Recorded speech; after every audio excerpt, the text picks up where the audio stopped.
বিয়ে মানেই যে শুধুমাত্র একটি ছোট্ট অনুষ্ঠান এটা কিন্তু নয়, এটি দুটি মানুষের পাশাপাশি দুটি পরিবারের দুটি সংস্কৃতির মিলন।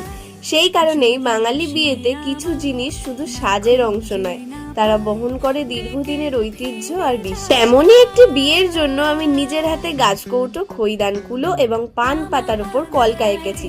প্রতিটা কাজে যথেষ্ট যত্ন, ধৈর্য আর একরাশ ভালোবাসা ছিল, তাই ভাবলাম তোমাদের সাথেও শেয়ার করে নিই।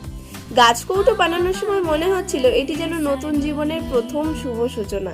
রং বাছা থেকে শুরু করে প্রতিটি নকশা আঁকা সবকিছুতেই ছিল মঙ্গল কামনার ছোঁয়া।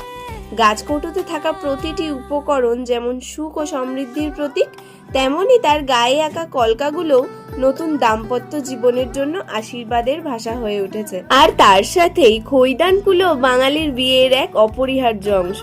খই মানেই আনন্দ, শুভতা আর ভরপুর সংসারের প্রতীক। এই কুলোতে কলকা আঁকার সময় বারবার মনে হয়েছে এই ছোট ছোট নকশার মধ্যেই লুকিয়ে আছে বড় বড় প্রার্থনা। প্রতিটি রেখা, প্রতিটি বাঁকে যেন বলা হচ্ছে এই সংসার ভরে উঠুক হাসি আর ভালোবাসায়।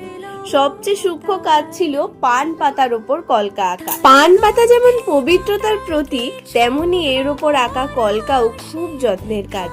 পাতার নরম সবুজের উপর রং বসাতে গিয়ে এক মুহূর্তের অসাবধানতাও চলবে না কিন্তু।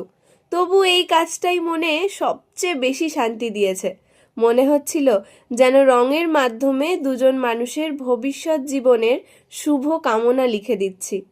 এই সমস্ত কাজ শেষ হওয়ার পর মনে হলো এগুলো শুধু চোখে দেখার জন্য তো নয়, এগুলোকে ধরে রাখাও দরকার।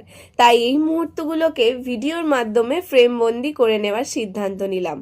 রং তোলার দৃশ্য, কলকা আঁকার ধাপে ধাপে অগ্রগতি, আর শেষে সম্পূর্ণ সাজানো গাছকৌটো, খইদান কুলো ও পান পাতার সৌন্দর্য, সব মিলিয়ে এই ভিডিওটা তোমাদের কাছে একটা প্রদর্শনী হয়ে গেল। আচ্ছা, তোমরা কি বুঝতে পারছো যে এই জিনিসগুলো আমি কার জন্য তৈরি করছি?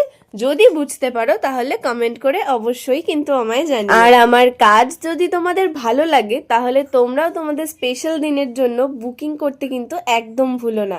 এই বিয়ের প্রস্তুতির প্রতিটি মুহূর্ত আমার কাছে ছিল ভীষণই স্পেশাল। নিজের হাতে তৈরি এই সামান্য জিনিসগুলোর মধ্যেই লুকিয়ে আছে ভালোবাসা, আবেগ আর আমাদের সংস্কৃতির ছাপ।